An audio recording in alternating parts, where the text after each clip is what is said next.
అప్పుల బాధలు వెంటాడుతున్నాయా? అయితే 6 JVR వారి జాతిరత్నాలు ధరించండి. హాయ్, వెల్కమ్ టు మనం టీవీ. మన టీవీ మన కోసం. నేను మీ జర్నలిస్ట్ మనోజ్. సో రీసెంట్గా మనం ఒక రోజు క్రితట తోపుదుర్తి ప్రకాష్ రెడ్డి ఎందుకు అరెస్ట్ అయ్యాడు, ఏంటి, వాళ్ళ ఇంట్లో ఏ ఏ మారణాయుధాలు దొరికాయి, ఏ హింస క్రియేట్ చేద్దాం అనుకున్నారు, ఎంత రచ్చ చేద్దాం అనుకున్నారు. సో ఆ కాన్స్పిరసీ మొత్తం మనం ఒక వీడియో త్రూగా చేసాం. దానికి ఒక మంచి రెస్పాన్స్ వచ్చింది. చాలామంది టీడీపీ దగ్గర నుంచి డబ్బులు ఎంత తీసుకున్నామని, లేదు స్టోరీ నరేషన్ బాగుంది, పాలిటిక్స్లోకి వెళ్ళు అని చెప్పి కామెంట్ చేశారు. సో కట్ చేస్తే ఇందాక నేను ట్విట్టర్లో స్క్రోల్ చేస్తుంటే ఒక వీడియో కనిపించింది. నాకు నిజంగా చాలా ఫస్ట్ కాసేపు నవ్వుకున్నా. బీజిఎం మస్ట్, మీరు బీజిఎం మిస్ అవ్వదు.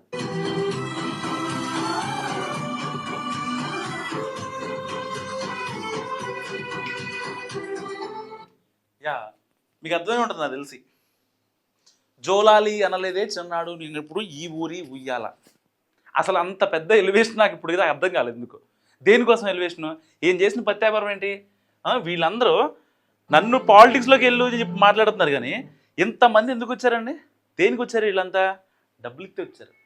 నిజంగా తోపుదుర్తి ప్రకాష్ రెడ్డి ఏదో గొప్ప గొప్ప అనుకుని రాలా. అయితే వాళ్ళంతా పెయిడ్ బ్యాచ్ అనమాట, పేటిఎం బ్యాచ్. సాయంత్రానికి ఇళ్ళ పోయేసరికి డబ్బులు పడతాయి. సరే, కొంతమంది అభిమానులు ఉంటారు, మహా అయితే ఒక 10%, 15% అనుకుందాం. ఎందుకు 10%, 15% అన్నానో కూడా ఈ వీడియో లాస్ట్ వరకు చూడండి, దానికి ఒక కన్క్లూజన్ ఇస్తా. సో ఇలాంటి నేపథ్యంలో అసలు మనోడు చేసింది ఏంటి? యా, ఒక్క నిమిషం చూపిస్తాను చూడండి. మనోడు చేసిన చండాలు ఇదంతా ఏంటి? ఇవి గ్రానైట్లు, రాళ్ళు, ఎంటీ బీర్ బాటిల్స్. దేనికోసం? తలకాయలు పలగొట్టడానికి. అర్థమైందా? మనుషులు కాపాడటానికో ఇంకోటి కాదు, తలకాయల పలగొట్టడానికి ఈ బీర్ సీసాలు ఇవన్నీ పెట్టుకొని రెడీగా ఉన్నారన్నమాట అనంతపురంలో. దేనికోసం? నారా లోకేష్ మీద అక్కడున్న ఎంఎస్ రాజు, ఆ ఎమ్మెల్యే ఎవరైతే ఉన్నారో ఎంఎస్ రాజు, నారా లోకేష్కి దగ్గరగా ఉండి కోట్ల రూపాయలు దండుకుంటున్నారు, ఏంటిది అని ప్రశ్నిస్తే నన్ను అరెస్ట్ చేస్తారా అంటూ తోపుదుర్తి ప్రకాష్ రెడ్డి చాలా ఆయన సింపతి కోసం చాలా ప్రయత్నిస్తారు బేసిక్గా. నిజంగా అసలు అంటే సింపతి మీ పార్టీ నేతల్లోనే కాదు, ఎవరి దగ్గర రాదు, ఇంక్లూడింగ్ వాళ్ళ పార్టీ నేతలు. ఎందుకు అంటున్నాను ఇంక్లూడింగ్ వాళ్ళ పార్టీ నేతలు? సరిగ్గా కళ్యాణదుర్గం దగ్గర 2 weeks బ్యాక్ అని ఐ థింక్ ప్రొద్దుటూరు పెళ్ళికి వెళ్ళి వస్తున్నాడనమాట. సరిగ్గా కళ్యాణదుర్గం దగ్గరికి వచ్చేసరికి ఒక ఎస్ఆర్ కన్స్ట్రక్షన్కి సంబంధించినటువంటి ఒక టిప్పర్ లారీ, ఆ టిప్పర్ లారీ అయితే ఉంటుందో నన్ను గుద్దేద్దాం అనుకుందని చెప్పాడు. అసలు మరి వినటానికి విల్లింగ్గా ఉందని చెప్పారా లేకపోతే ఏంటో తెలియదు, కానీ సరే టీడీపీ వాళ్ళకి చెప్తే ఏమంటారు, మాకేం అవసరం, అసలు ఆయన మేము ఒక మనిషిలా కూడా మేము చూడం, ఆయన ఓడిపోయాడు, ఆ బాధలో ఉన్నాడు, ఏవేవో మాట్లాడకుండా అని చెప్తారు. మరి ప్రతిపక్షం వైసీపీ మరి నమ్మాలి కదా, వాళ్ళు నమ్ముతారా? వాళ్ళు అసలు పొర్రపాటును కూడా నమ్మే పరిస్థితి లేదు. వాళ్ళే సరే అంటే కనీసం సింపతికైనా సరే తోపుదుర్తి మనవడే ప్రకాష్ రెడ్డి, ఇన్నాళ్ళు జగనానికి చాలా దగ్గరగా ఉన్నాడు, మనవాడిని మనం కొంచెం సపోర్ట్ చేసుకోవాలి.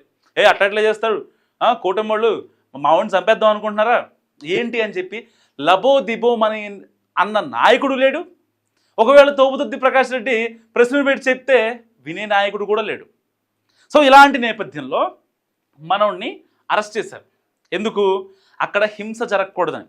ఆల్రెడీ ఎంఎస్ రాజు మీద చాలా ఎలిగేషన్ చేశాడు.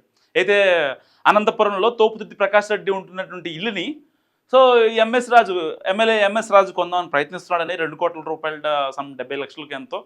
దానికోసం నన్ను ఇంట్లో కూడా ఉంచనివ్వడా అని యుగోకి పోయినటువంటి మన తోపుదుర్తి ప్రకాష్ రెడ్డి గారు బేసిక్గా ఆ ఎమ్మెల్యేకి ఆ ఇల్లు యజమానికి ఎప్పటి నుంచో రిలేషన్స్ ఉన్నాయి, అది వేరే కథ. ఆ విషయం ఈయనకు తెలియదు పాపం. సో ఈయనేంటి ఆయన మీద ఎప్పటి నుంచో ఎలిగేషన్ చేస్తున్నాడు, ఇంకో దళితుడనో ఇంకోటనో ఏదో రకం తొక్కేయాలి, అక్కడ హింస క్రియేట్ చేయాలి. నెక్స్ట్ అలాగూ లోకల్ బాడీ ఎలక్షన్స్ ఉన్నాయి, జగన్ గారి దృష్టిలో పడాలి అని చెప్పి ఎవరు ఇన్స్ట్రక్షన్స్ ఇవ్వాల్సిన అవసరం లేదు. అంటే కొంతమంది ఉంటారు కదా, బోరుగడ్డ అనిల్ కుమార్ కావచ్చు, ఈ ప్రశ్న రావణ్కి కావచ్చు, వీళ్ళకి ఇన్స్ట్రక్షన్స్ ఇస్తే రప్చర్ క్రియేట్ అవుతుంది. ఈయనకి ఎలాంటి ఇన్స్ట్రక్షన్స్ అక్కర్లేదు హైకమాండ్ నుంచి, ఆయన పోయిందే దారి చేసిందే వేట అన్నట్టు పోతున్నాడు అనమాట. సో ఇలాంటి నేపథ్యంలో ఏం జరిగింది, ఎప్పుడైతే ఈ మాజీ ఎమ్మెల్యే కదా ఎంతైనా ఈ సో మనోడికి రీసెంట్గా కూడా ఆ గన్మెన్స్ కూడా తీసేసినట్టున్నారు. అండ్ వాళ్ళ తమ్ముడు ప్రకాష్ రెడ్డి, ఆయన పేరు రాజశేఖర రెడ్డి ఉంది, ఆయనకు కూడా ఒక హత్య కేసులో ఆయనకు కూడా గన్మెన్లు కూడా తీసేశారు. ఆయన పరిస్థితి కూడా బాగాలేదు పాపం.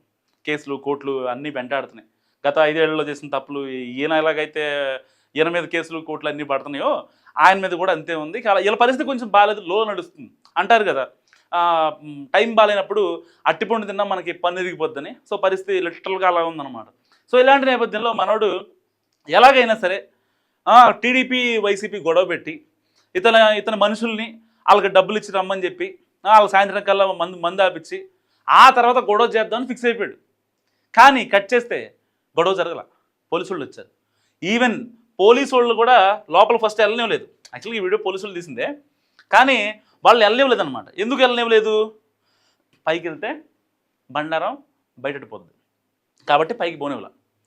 పైకి మేము వెళ్ళాలి, మా విధి నిర్వహణలో మీరు అడ్డు రాకండి, డ్యూటీని ఆపొద్దు అని చెప్పి పోలీసులు కొంచెం గట్టిగా మాట్లాడితే అప్పుడు అక్కడ ఉన్నటువంటి వాళ్ళ అనుచరులు ఎవరైతే ఉంటారో వాళ్ళు పైకి పంపించారు, వాళ్ళు మాట్లాడారు, అంతా జరిగింది. దాని తర్వాత కట్ చేస్తే ఈ వీడియో బయటకు వచ్చాయి. అంటే ఎంత పెద్ద కాన్స్పిరసీ ఉందో అర్థం చేసుకోండి.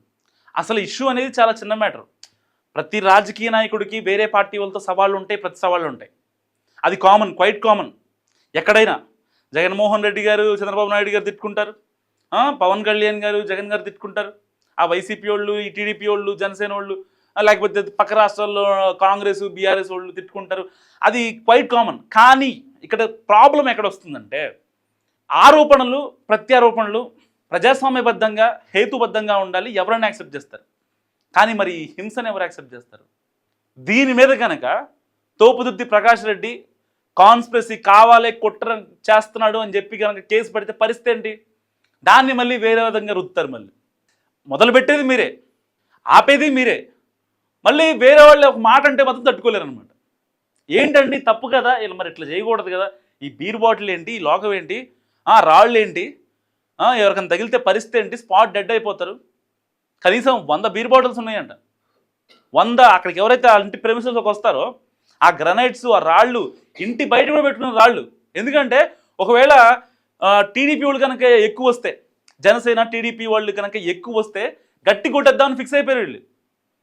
వాళ్ళందరితో మనుషులతో మాట్లాడి పెట్టారు. ఆ ఇంటి అనంతపురంలోని వాళ్ళని అయితే తోపుతుడి ప్రకాష్ రెడ్డి ఉంటున్నటువంటి ఇంటి చుట్టూ వాళ్ళు మొత్తం రెడీగా ఉన్నారు, ఫోన్ చేస్తే వచ్చేస్తారు. అలాంటి సిచ్యువేషన్ అనమాట. కట్ చేస్తే పోలీసు ఎంట్రీ ఇవ్వడం వల్ల చాలామంది ప్రాణాలు, చాలామందికి ఎలాంటి గాయాలు అవ్వకుండా అందరూ వాళ్ళ సేఫ్గా ఉన్నారు. మరి ఇలాంటి తోపుదుర్తి ప్రకాష్ రెడ్డికి వీళ్ళు చేసేది ఏంటి? హారతులు. శ్రీవారి కనుక నిత్య కైంకర్యం ఉంటుంది కదా, అసలు ఆయన సాంగ్స్ ఆయన ఎవరు మీకు మ్యూట్లో చూపిస్తున్నా, ఎందుకంటే సాంగ్ ప్లే చేయకూడదు. సో ఇది మ్యాటర్. జోలాలి అనలేదే చిన్ననాడు నిన్నెప్పుడు. మీరు నిజంగా అంటే ఇంట్లో పెద్దవాళ్ళు కనుక కరెక్ట్ పద్ధతిలో పెంచితే పెద్దయ్యాక పిల్లలు ఇలా తయారవ్వరు, పెంచకపోతేనే తయారవుతారు. మనల్ని తిట్టినోడిని మాట్లాడటం ఒక ఎత్తు, వాడిని కూడా తిట్టడం ఒక ఎత్తు, కానీ తిట్టాడు అరిచాడని చెప్పి వెళ్ళి చంపేయడం అంత కరెక్ట్ కాదు. కరెక్ట్ కదా? మీరేమనుకుంటున్నారు? మస్తు కామెంట్ చేయండి. చూస్తున్నాండి మనం టీవీ.